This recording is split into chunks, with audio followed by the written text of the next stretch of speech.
Regardez les commentaires de Chastéris qui a reçu Anaïs parce qu'elle a lissé les cheveux de sa fille, tout ça parce qu'elle est métisse.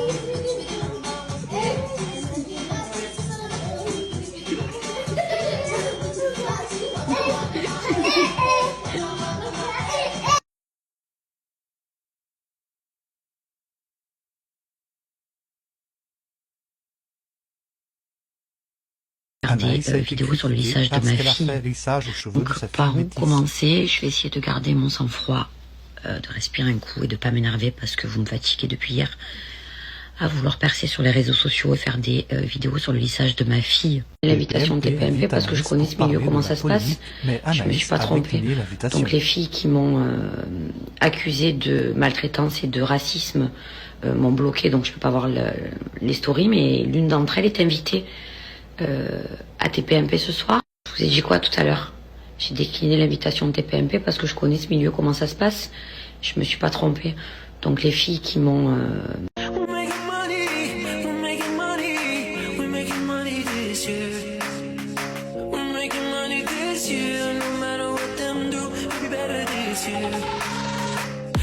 Regardez les commentaires de Chastéris qui a reçu Anaïs parce qu'elle a lissé les cheveux de sa fille, tout ça parce qu'elle est métisse.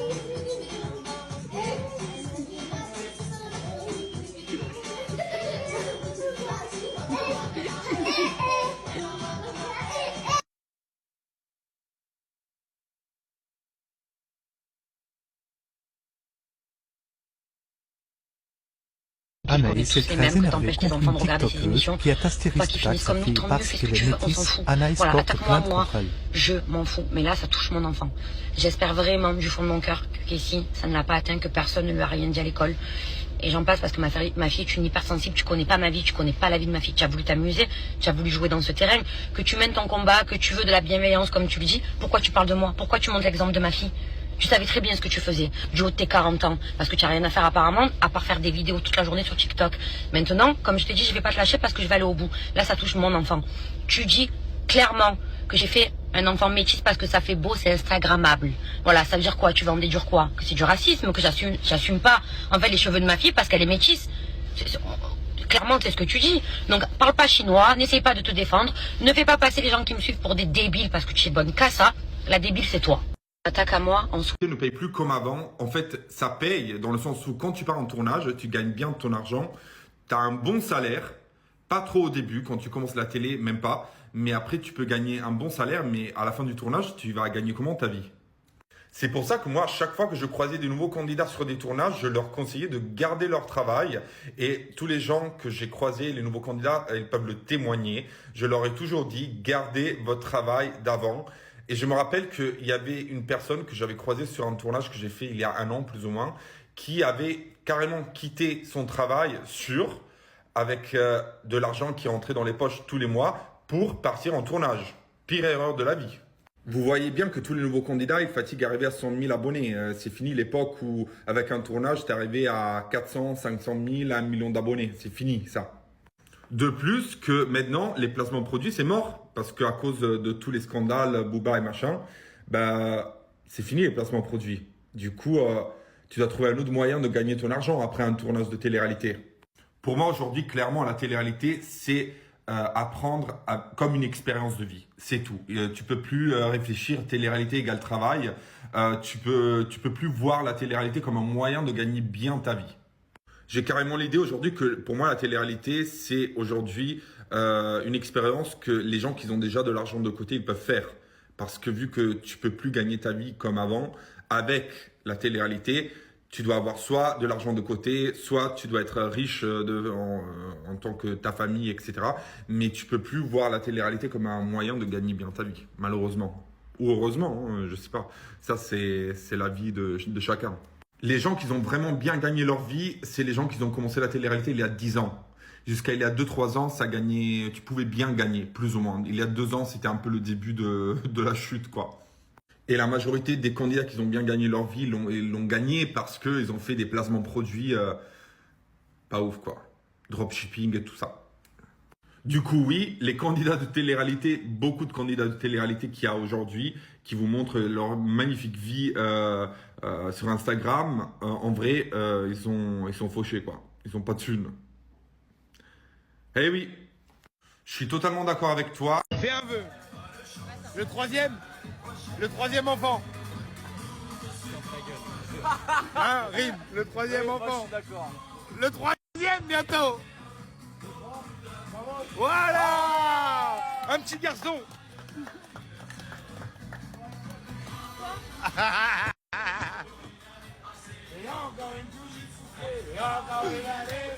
Comment on l'appellera le petit garçon? Tu te sers de nous pour faire des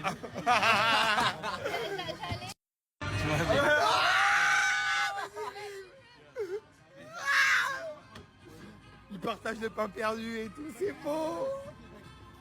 S'ils partagent le pain perdu, c'est peut-être pour mieux se retrouver. On l'espère. On l'espère tous. Regarde, oh là là. Couple Gaulle. Couple Gaulle. Avec 2 magnifiques enfants. Manque que le troisième. Hein. Vas-y.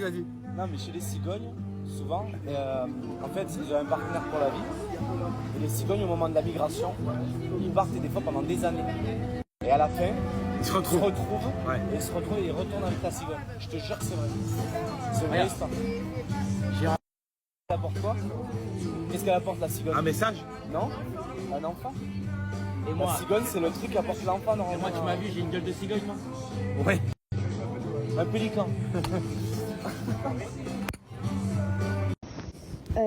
J'ai vraiment envie que ça fasse du bruit, j'ai vraiment envie que toutes les filles qui sont dans ce live m'écoutent.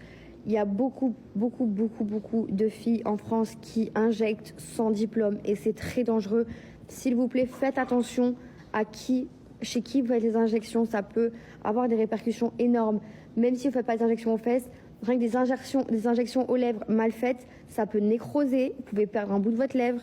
Genre si vous faites des injections dans le nez, il y a les veines des yeux. C'est très dangereux, vous pouvez devenir aveugle. Si vraiment les médecins passent des diplômes pour être médecins, c'est parce que... Attends, je te prends après ma chérie. Si les médecins ils passent des diplômes pendant des années et des années, c'est pour une raison. C'est pour une raison qu'ils passent des diplômes, ces médecins-là. Donc s'il vous plaît, faites-le chez des personnes compétentes. Faites-le chez des personnes que je comprends pas. Enfin, si je comprends parce que j'étais pareil, moi aussi j'écoutais personne. Mais ça peut être dangereux. Regardez à l'heure actuelle, ça fait presque une semaine que je peux pas m'asseoir, que je peux pas courir, que je peux pas faire du sport, que j'ai les fesses, elles sont hyper rouges, chaudes, que j'ai de la fièvre. C'est en train de me gâcher ma vie. S'il vous plaît, écoutez-moi. Genre, s'il vous plaît, je vous raconte pas des bêtises. Je sais que ça peut paraître genre, vieille meuf. Moi aussi, quand les grands ils me disaient, fais pas ces injections là-bas, c'est pas des vrais médecins. Je disais, mais je m'en fous, c'est pas des vrais médecins. Dans tous les cas, elles sont fortes. Les gars, un vrai médecin, il passe des diplômes pendant 3, 4, 5, 6 ans pour être médecin. C'est pour une raison. C'est parce que dans tout le corps, il y a des veines où il ne faut pas piquer. Sinon, ça peut s'infecter. Et là, c'est mon cas. Déjà, les injections aux fesses sont interdites, même chez les vrais médecins, parce que l'acide hyaluronique n'est pas fait pour être reçu au niveau des fesses. Et de deux, ah ben voilà, il y a Laura Mara. Il y a Laura Mara qui vient de m'écrire, regarde ma tête s'il te plaît. Et vu que tu viens de sortir, je me suis dit que c'était une infection pas normale.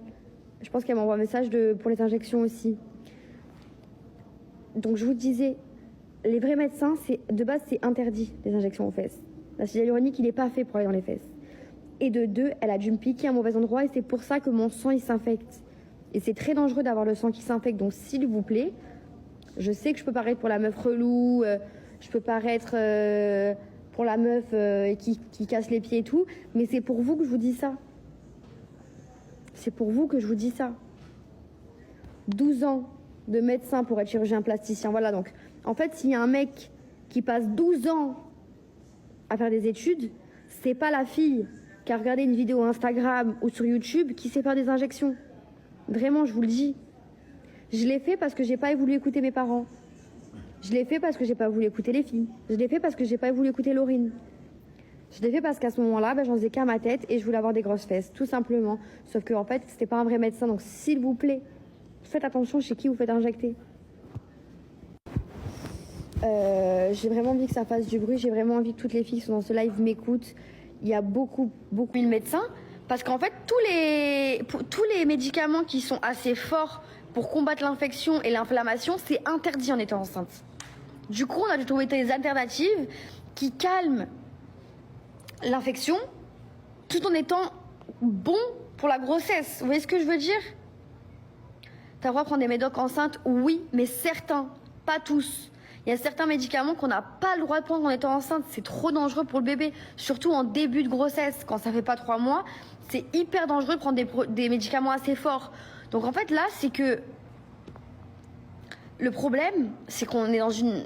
C'est le serpent qui se mord la queue. Parce que, en fait, il y a des médicaments que je peux pas prendre par rapport à la grossesse, mais sauf que l'infection, elle commence encore plus à se déclencher en fait. Et j'ai refait les injections. Sauf qu'en fait, de base, t'es censé en mettre que 25 par session, genre. Et moi, j'en ai mis 50 et 50. C'est énorme. C'est énorme. Et en fait, au tout début, ça allait. En septembre, j'ai eu très très mal quand je suis rentrée à Dubaï, avant d'aller à Toulouse. J'ai pris des antibiotiques. Moi, je me suis dit, bon, ça va passer. Et sauf que là, depuis une semaine, j'ai de la fièvre. Je me sens pas bien. J'ai des vertiges. Et donc, on a appelé le médecin d'ici. Et ils m'ont dit que c'était une infection, que c'était un début d'infection aussi. C'est pour ça qu'il m'a mis des anti-inflammatoires et tout. Parce que je vous jure, les filles, je vous jure, sur ce que j'ai le plus cher, que mes fesses, elles sont brûlantes, rouges et marron noir. Et du coup, ça m'inquiète parce que, dans tous les cas, je peux rien faire. Parce que je peux pas me faire opérer. Parce que je suis enceinte. Et c'est interdit de faire des anesthésies générales en étant enceinte, mis à part si c'est cas grave et que t'es entre la vie et la mort. Mais là parle des gens qui ne croient pas en sa grossesse et de son faux ventre. Est-ce qu'il y a vraiment des gens qui croient à ces bêtises, qui croient à ces conneries, genre mais... Oh là là, mais flemme, genre, mais qu'est-ce que je lis parfois. Et en plus, vous savez, je crois que le pire, c'est pas les gens qui créent ces rumeurs, parce que eux, bon, c'est tous des rageux, mais c'est les gens qui vont relayer et qui vont croire. Non mais, franchement... En plus, ces gens-là qui répondent ces rumeurs-là, enfin, ils savent la vérité, sauf qu'en fait, ils font semblant de pas la voir, ils ne veulent pas la voir, ils veulent répandre des rumeurs. Vous voyez ce que je veux dire? Et vous croyez que moi, je vais m'amuser à me justifier? Genre, je vais me justifier. Mais en fait, c'est un faux vent. C'est un faux vent. Non mais, attendez. Non mais, genre, je sais pas si je dois vraiment éclater de rire ou si je dois vous conseiller d'aller vous faire interner, en fait. Oui, elle est partie au Maroc, son snap n'a jamais sauté. Mais si j'étais au Maroc, déjà, vous croyez que ça ne se saurait pas? Vous pensez que je serais pas fière même d'aller au Maroc? Parce que j'ai lu quand même, attendez, des choses absurdes. Alors, elle a fait exprès de désactiver son compte. Non, je vous explique, j'avais plus de snap, j'ai aucun intérêt, je perds de l'argent quand je n'ai plus de snap, donc je n'ai aucun intérêt à faire sauter mon snap moi-même. Oui, elle a fait exprès de fermer ses réseaux ou son snap, je sais pas quoi, alors que j'étais archi active sur Insta. Elle est partie au Maroc, adoptée, en scred, en secret. Mais vous croyez que j'aurais honte et que je ferais ça en secret? Regardez-moi, non mais vraiment sincèrement, parce que les gens qui me suivent, qui me connaissent, vous croyez que je serais pas fière de dire que je vais adopter un enfant au Maroc? L'exemple, la sagesse, l'amour que je pourrais partager à travers ça, vous croyez que c'est un truc que je ferais genre en cachette, comme si c'était sale, comme si c'était mauvais, comme si... Et même si un jour je pouvais, franchement, Inch'Allah, si un jour je peux, je le ferai.